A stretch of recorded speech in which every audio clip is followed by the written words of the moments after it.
indah susunannya, halus seni budayanya. Baju kebaya pelis warisan Melayu yang terus mekar merentas zaman.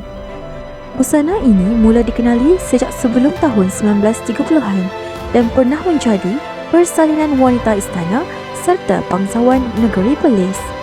Keindahannya bukan sekadar pada rupa, tetapi pada setiap susunan dan makna yang terkandung di dalamnya. Lipatan di bahagian tengah kebaya menjadi lambang kegemasan dan kesopanan wanita Melayu. Dihimpunkan rapi pada bahagian hadapan, ia memperlihatkan kelembutan peribadi serta tertib dalam berpakaian.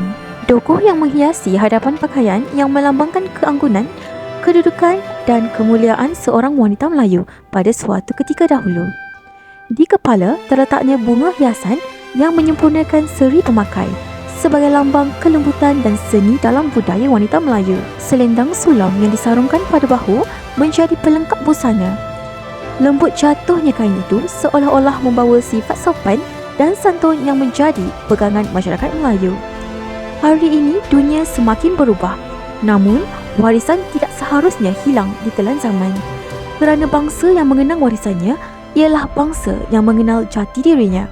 Baju kebaya Perlis akan terus hidup selagi masih ada yang bangga memakainya.